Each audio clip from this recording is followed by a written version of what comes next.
Olá, olá! Estamos de volta com mais uma edição do Enhautcast, o podcast da Enhautcom. Antes da gente continuar nessa conversa e eu te apresentar o meu convidado de hoje, curte, comenta, compartilha, aciona o sininho e manda essa mensagem para um monte de pessoas que você conhece. Esse assunto pode até não te interessar, mas eu tenho certeza que vai interessar a alguém que você conhece. Então pega o link agora e já manda para lá. E o meu convidado de hoje é muito especial. Nós estamos em outubro. Outubro é o mês do médico, mais especificamente dia 18 de outubro é o mês do médico. E aí aqui pensando, quem é que eu vou chamar para conversar sobre essa data tão importante, sobre a profissão que é o primeiro lugar em questões de respeito da população brasileira, credibilidade da população brasileira.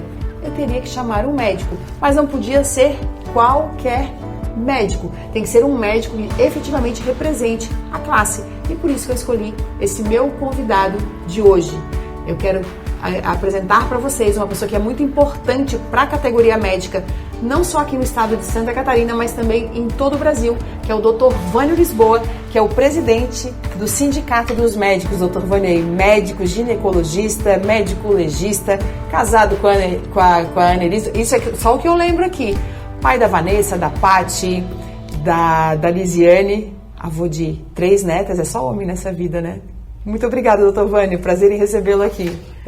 Carla, só corrigindo, é só mulher nessa vida, né? Só mulher nessa vida. Ainda escolheu a ginecologia e obstetrícia? Para economizar, a gente economiza bastante.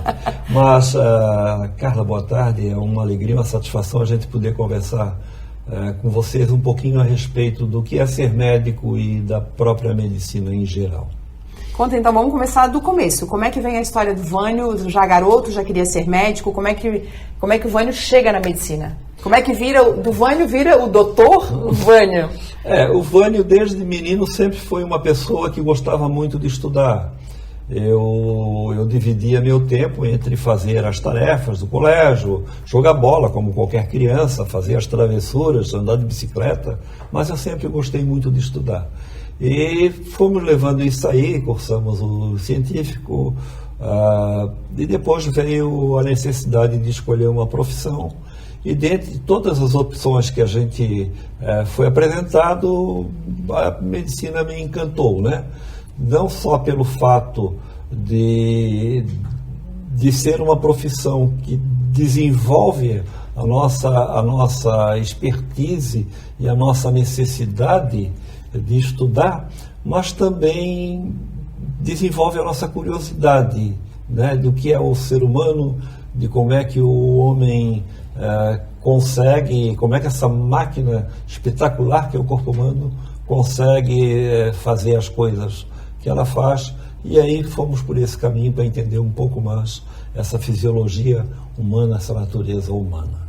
E aí vem a ginecologia obstetrícia, depois a faculdade. Tu fez a faculdade onde? Eu fiz a faculdade aí em Florianópolis, eu fiz na Universidade Federal de Santa Catarina, né? Os meus primeiros anos eu pensava em trabalhar no interior do estado, e fui para o interior do estado, fiquei algum tempo numa cidade muito pequena chamada Presidente Castelo Branco. Nossa, é bem pequena mesmo. Depois Piratuba, e comecei a desenvolver lá meu trabalho e vim então para Florianópolis por algumas circunstâncias, filhos já crescidos e necessitando de um centro maior naquela época para poder continuar vivendo.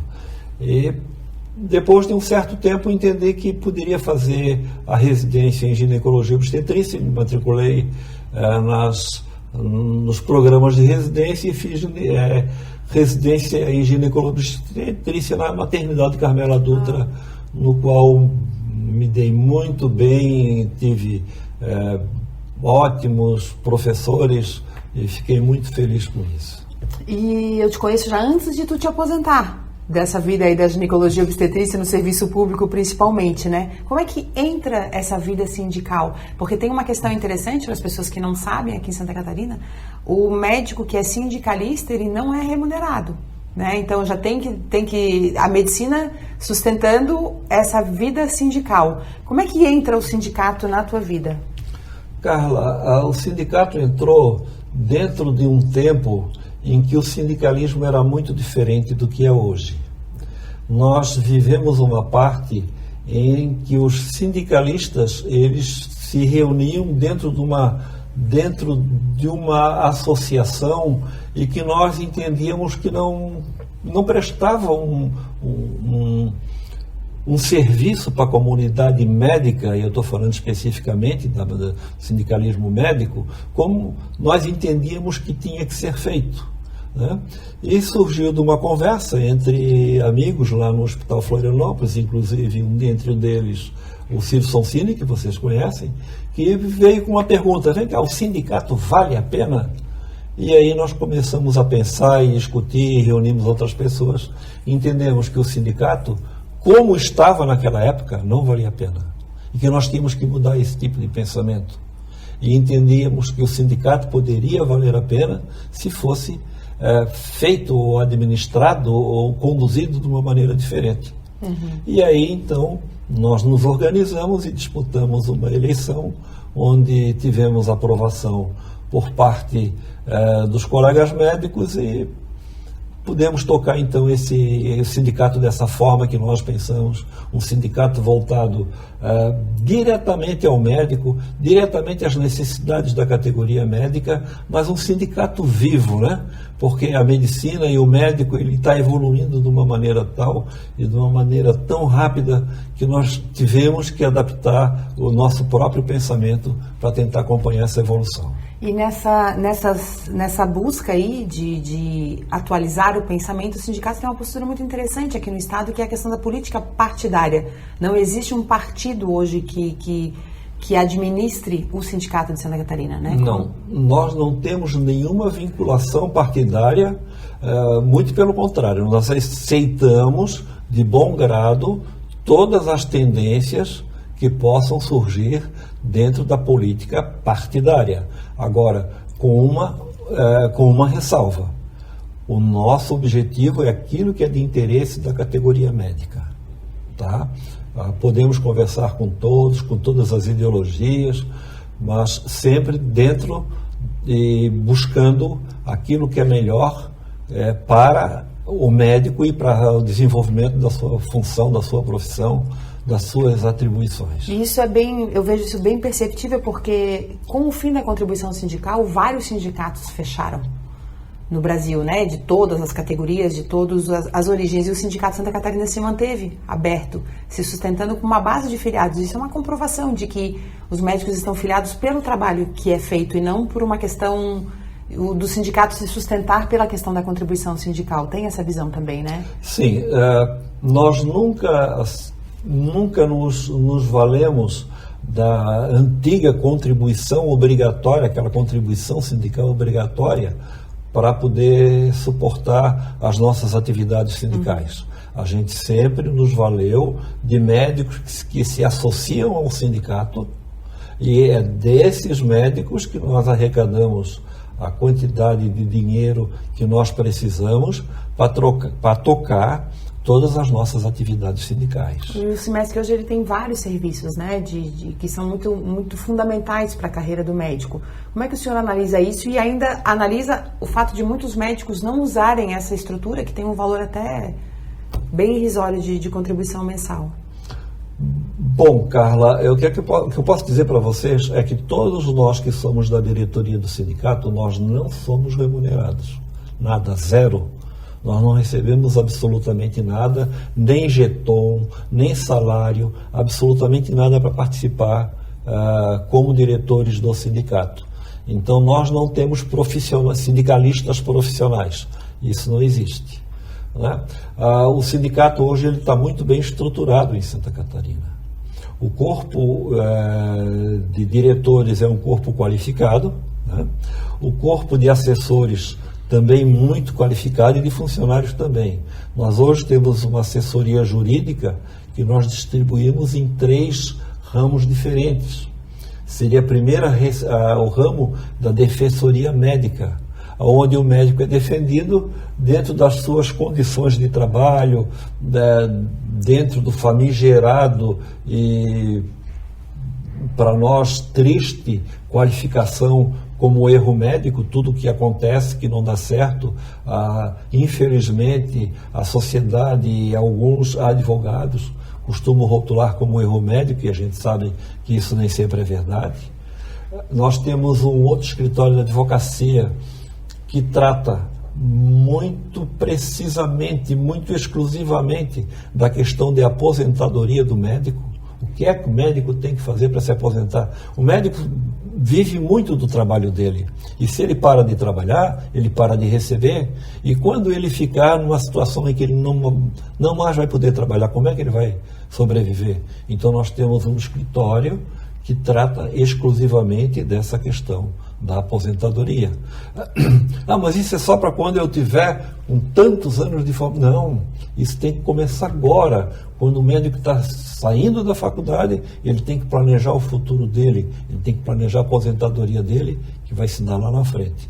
E por último, um escritório, não menos importante que os outros dois, que trata das questões trabalhistas, contrato de trabalho, maneira com que o médico está sendo chamado para trabalhar, e se esse contrato é bom ou não é, se ele deve fazer isso, fazer aquilo. Então esse escritório vai fazer isso aí também, aquelas demandas coletivas, tipo os médicos de um determinado hospital não receberam o fundo de garantia, ou não receberam esse ou aquela verba que teria que ter direito, então a gente vai entrar com ação judicial. Também vamos atrás dos acordos coletivos de trabalho com um determinado segmento. Mas ainda respondendo à tua pergunta sobre as assessorias, né? Temos uma assessoria contábil. E o que é que a assessoria contábil faz? Bom, na prática, imposto de renda para os médicos que quiserem fazer. O sindicato oferece um contador para fazer o imposto de renda do médico de forma gratuita. Mas é só isso? Não, não é só isso.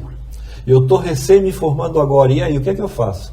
Eu abro um consultório, ou é melhor para mim entrar numa clínica, ou é melhor para mim fazer um concurso? Então os nossos contadores vão entrar em contato com ele, vão conversar com ele, vão recebê-los e aí vão discutir esse assunto.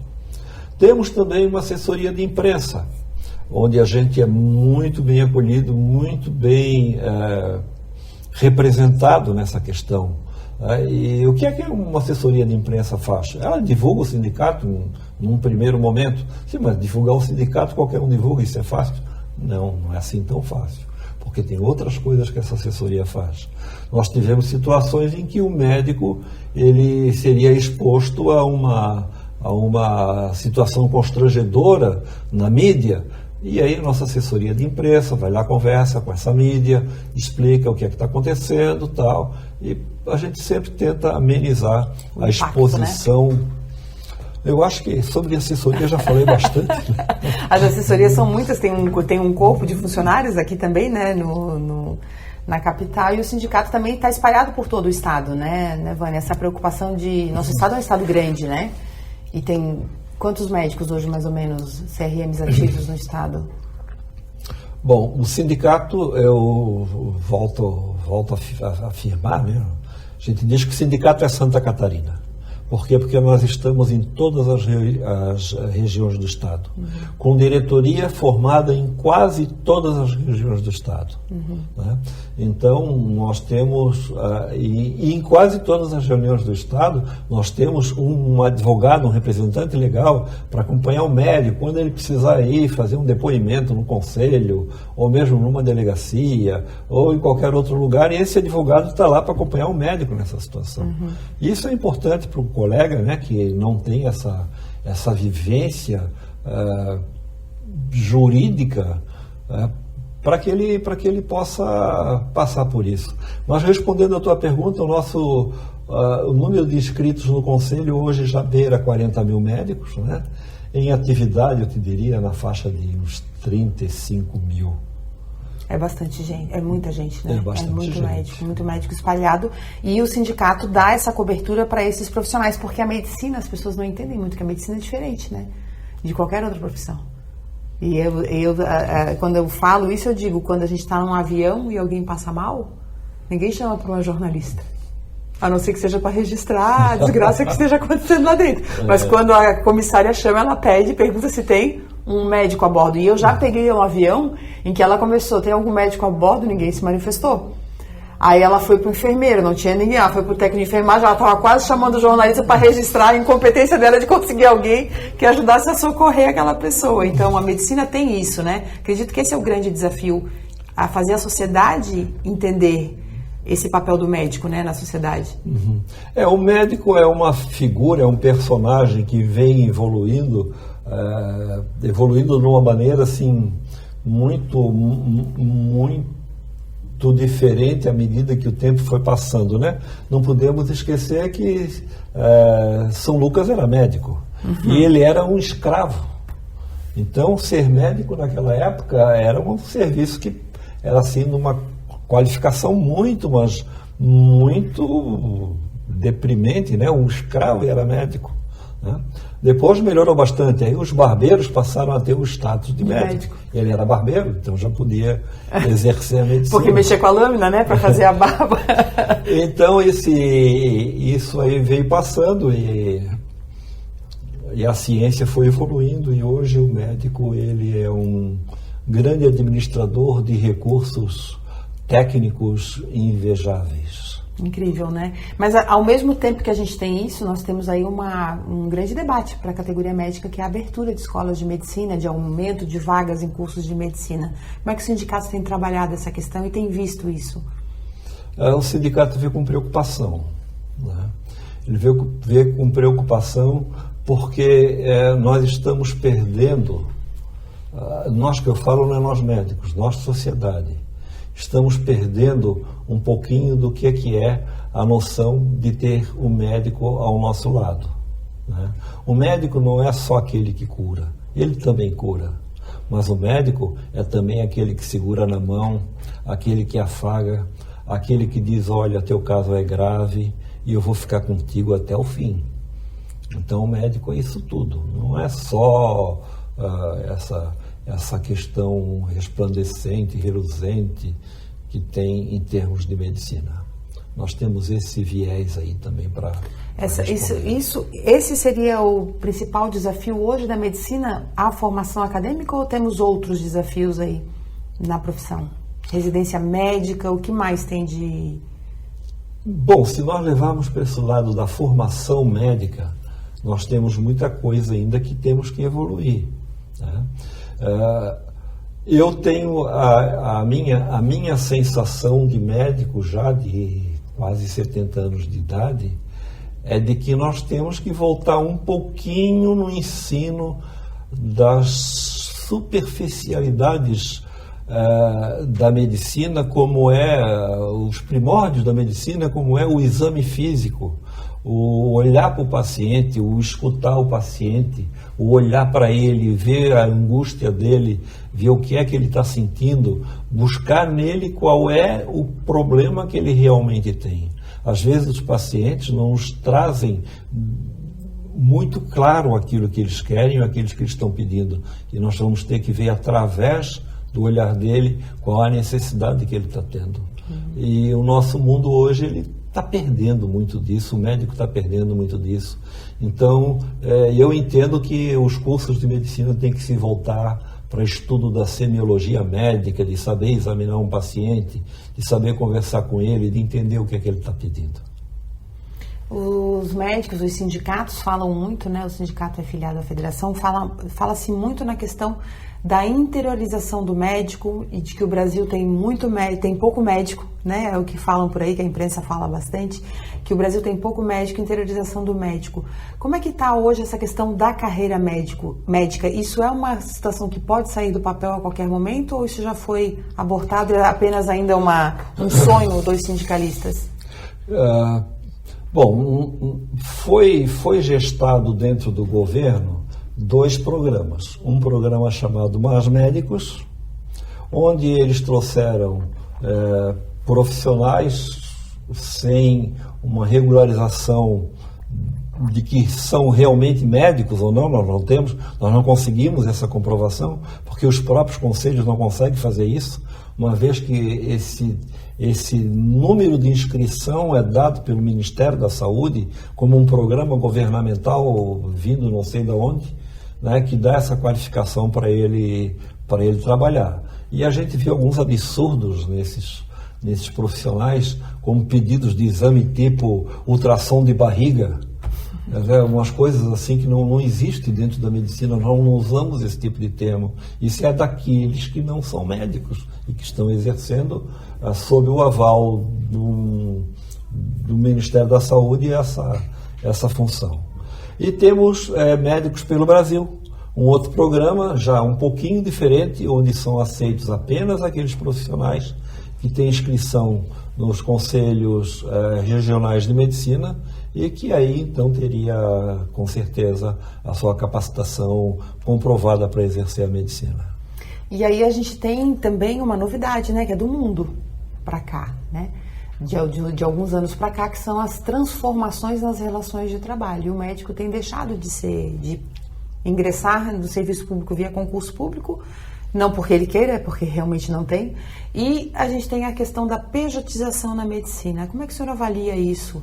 Hoje, essa pejotização, o médico sendo transformado em empresa, ao invés de ser um cidadão contratado com todos os direitos trabalhistas?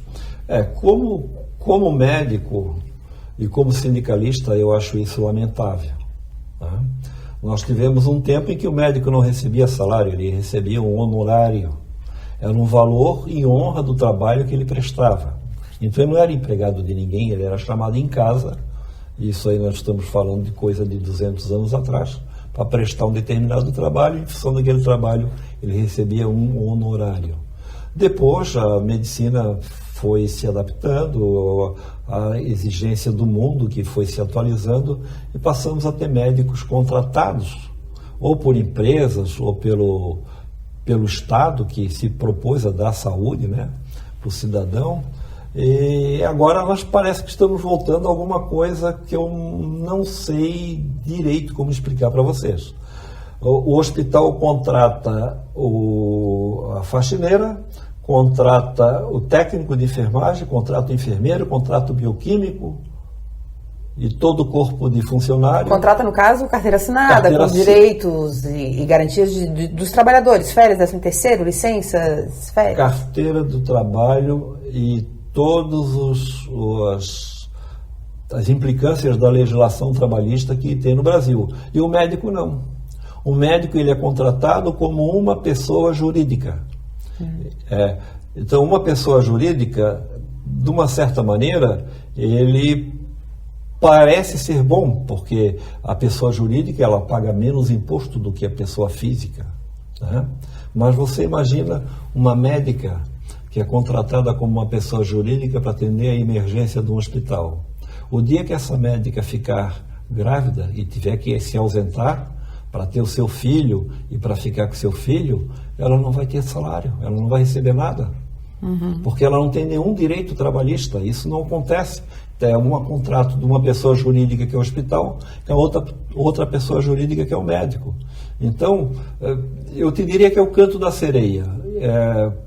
Então, eu te contrato como pessoa jurídica, tu passa a receber mais porque eu não preciso te pagar os encargos sociais, né? E aí é bom para ti. Para mim é bom para ti porque tu passa a receber mais, mas e depois? Como é que fica? Depois tu não tem direito a nada, nem até aposentar tu tem direito. Uma outra questão também que é problemática há alguns anos, não tanto pela questão de vaga, mas pela questão de remuneração e carga horária do residente, do médico residente. Como é que lida-se com isso? Né? Aquele médico em formação, e muitas vezes eu vejo até que ele não é tratado nem como médico, ele já é médico, né? Mas ele é tratado ali como uma extensão da graduação. Isso não pode acontecer, né? O curso de medicina tem 6 anos e ele tem que acabar em 6 anos. A residência médica é um aperfeiçoamento em serviço. Então ele já é um médico que vai executar um determinado serviço sob supervisão de um outro profissional mais experiente, que a gente chama dentro da medicina de staff, né? E vai fazer o trabalho dele para aprender trabalhando aquela especialidade. Essa especialização não é só trabalhando, é também estudando dentro daquela área que ele está se especializando. E infelizmente os residentes hoje eles estão com a bolsa da residência, eles não podem receber salário, então eles recebem uma bolsa muito defasada em termos de valor que eles recebem para prestar esse serviço que tem dentro dos hospitais. Ivânio, qual o maior desafio do CIMESC hoje? O maior desafio do CIMESC hoje é fazer com que o médico entenda que o sindicato está do lado dele. Que o sindicato está ali e ele precisa estar ali. E para que ele esteja ali, outros médicos precisam se associar ao sindicato. Porque o sindicato não é uma casa, não é um prédio, não é um monte de papel dentro de uma gaveta. O sindicato é a associação de profissional que consegue manter uma estrutura adequada para atender às necessidades do profissional quando essas ocorrerem. Então esse aí é o maior desafio. Nós temos que mostrar para o médico que ele é importante para nós, nosso sindicato, e que o sindicato é importante para ele como profissional. Esse é o desafio, esse aí é aquela perguntinha. A danada perguntinha de $1 milhão, né? Que a gente estava falando antes. Vânia, se tivesse que começar de novo, começarias como médico? Começaria como médico, com certeza. Talvez fazendo alguma outra coisa diferente, mas... Alguma especialização? Não, especialização também, tranquilo, né? Mas começaria como médico, sim. E hoje, ver a filha mais nova, médica, qual é essa sensação de pai? É uma sensação muito gostosa, né? Eu não imaginava, eu tive 3 filhas. Uma entendeu que deveria ser advogada e entendo também que ela está se dando muito bem como um profissional dessa área de direito. Eu tenho uma outra que fez nutrição e agora está fazendo odonto, não se sentiu muito bem com nutrição e está se formando em odonto, deve se formar esse ano ainda. E a mais nova, de repente, chegou para mim e disse: pai, eu vou fazer medicina, o que é que tu acha? Eu disse: olha, tem as suas vantagens e as suas desvantagens. Não, mas eu quero fazer tal, então tá. Então faz, a gente dá todo apoio. E ela foi, e hoje trabalha em hospital também, resolveu seguir um lado de carreira militar, então ela tá bem dentro da vida dela, dentro daquilo que ela quer. Na medicina, qual foi a maior emoção que tu te lembras que tu viveu? Na medicina, talvez o nascimento das minhas 3 filhas. Tu acompanhou o nascimento? Com certeza. Essa foi a grande emoção. A grande emoção. E para o sindicato, faria tudo de novo, essa dedicação? Para o sindicato, sim. O sindicato faria tudo de novo e talvez até um pouco mais. Talvez até um pouco de algumas coisas que a gente não fez, por razões de tempo, também de opção de vida, talvez fizesse um pouco mais. O sindicato é realmente uma paixão para a nossa vida. Deixa uma mensagem para os teus colegas nesse dia do médico. No dia do médico, olha, para os meus colegas médicos, façam aquilo que o coração de vocês mandar. Ser médico, como eu falei ainda há pouco, não é só curar, é também tratar, é segurar na mão quando a situação não for favorável para o paciente de vocês. É isso aí, então. Muito obrigada, doutor Vânio. Até uma próxima oportunidade. Para se filiar ao Sindicato dos Médicos, cimesc.org.br. Ali tem todos os telefones, a forma de se filiar, dá para se filiar diretamente no site. Você que é médico, entenda. Muitas vezes a gente acha, ou a gente entende que eu não vou pagar porque eu nunca vou precisar. Mas sindicato é corpo, né? Não é o individual. Isso você contrata o seu advogado, você contrata o seu serviço. Sindicato é corpo. E nesse dia do médico eu também deixo meu abraço a todos os médicos, todos os nossos clientes médicos, inclusive o Dr. Vânio, que é o presidente do sindicato. O sindicato é nosso cliente há 13 anos, a gente já contou essa história aqui em outro momento. Então a todos os médicos, o meu grande abraço, a minha grande admiração e respeito por essa profissão. Clica, comenta, compartilha, aciona o sininho e se tiver alguém para indicar, para sentar aqui nessa mesa, para conversar comigo, todos os nossos contatos estão aqui na descrição desse vídeo. Eu te espero para uma próxima conversa muito em breve. Tchau, tchau!